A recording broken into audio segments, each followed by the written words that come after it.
Welcome back to The Explainer. Today, we're unpacking a piece of literature that, honestly, feels like it could have been written yesterday, even though it's from the 1950s. We are looking at J.B. Priestley's classic one-act play, Mother's Day. Now, this isn't just your standard domestic comedy. It's a razor-sharp, thought-provoking look at family dynamics, gender roles, and the totally invisible exploitation of homemakers. So let's kick things off with a pretty provocative question.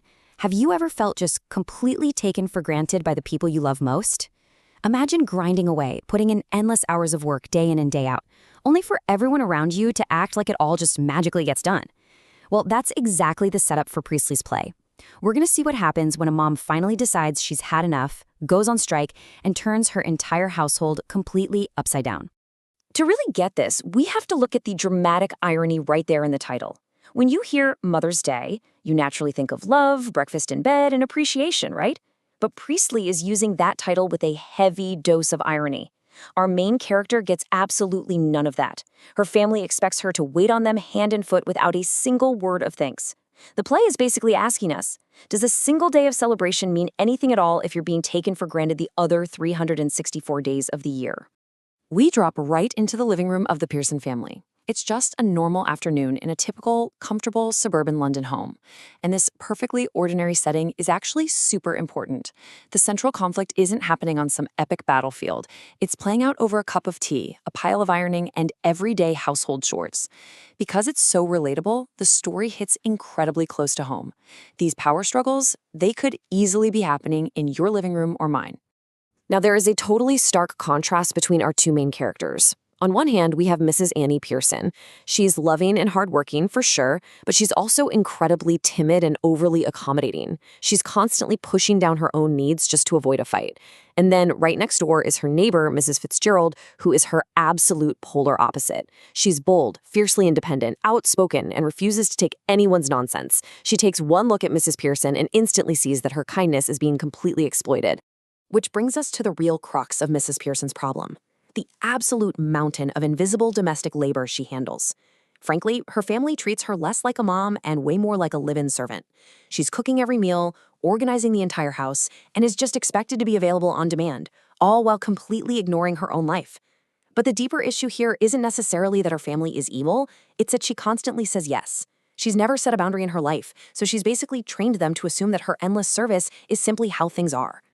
Section 1. A magical personality swap. Mrs. Fitzgerald knows that being a loving mother doesn't mean you have to be a doormat, so she comes up with a pretty wild, out-of-the-box solution to fix this entitled family. Using some mystical tricks she picked up during her time out east, she decides they're going to do a literal personality exchange. It's such a bizarre and hilarious plot device. They sit across the table, hold hands, and Mrs. Fitzgerald starts muttering this strange spell. Arshtata dum, arshtata lam. Suddenly, they both go completely limp, and boom, the swap is done. So here is the twist. Physically, they haven't changed one bit.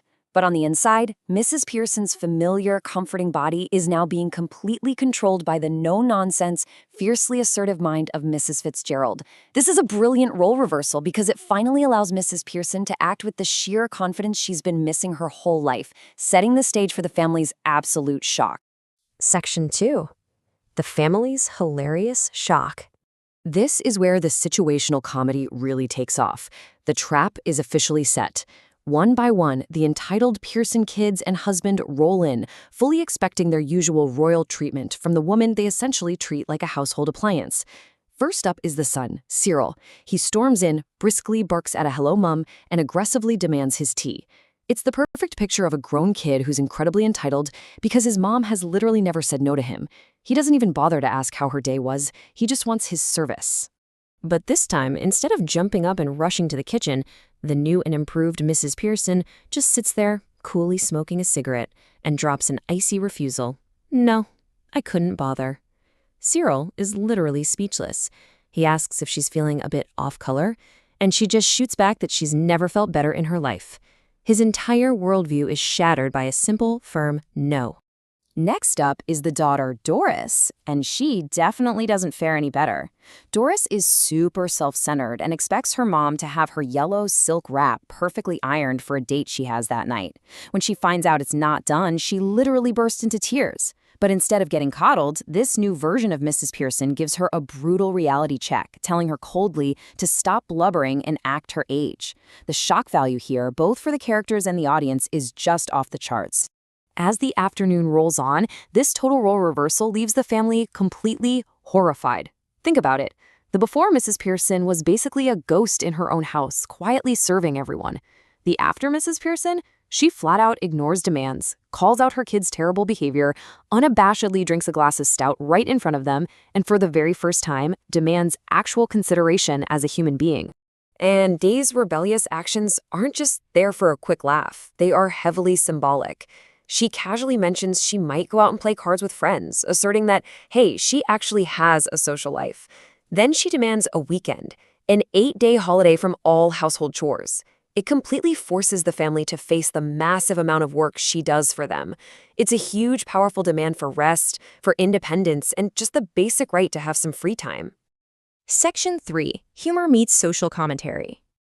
Now, right underneath all this physical comedy and witty banter, Priestley is dropping some intense critiques of 1950s family dynamics, and he uses this humor to expose some fairly ugly truths. Enter the husband, George Pearson.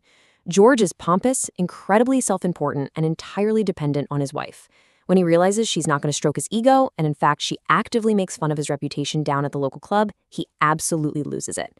His bitter reaction perfectly highlights the completely unfair expectation that wives were supposed to just be quiet, obedient little ego boosters for their husbands.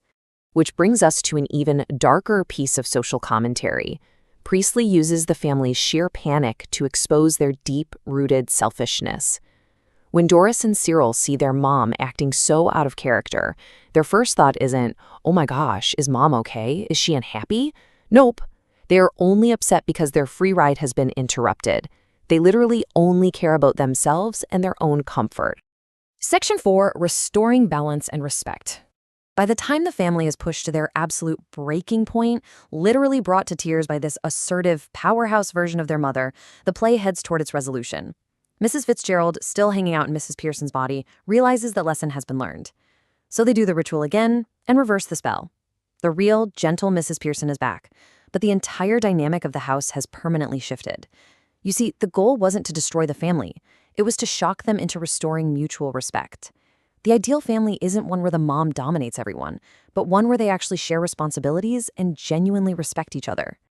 So, what are the core takeaways of our explainer today? Well, Priestley's message is incredibly timeless. The play fiercely argues that a mother should never, ever be taken for granted, and that being a loving person doesn't require endless self-sacrifice. It forces society to admit that domestic invisible work is real labor that deserves real recognition.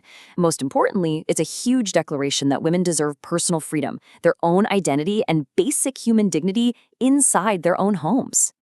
I'll leave you with this final, provocative thought to chew on. Is a single holiday, a quick bouquet of flowers, or a nice dinner on Mother's Day actually meaningful if it's just used as an excuse to take someone for granted the other 364 days of the year?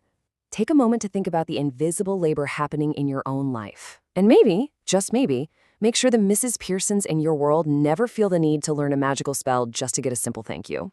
Thanks so much for joining me on this explainer, and keep learning.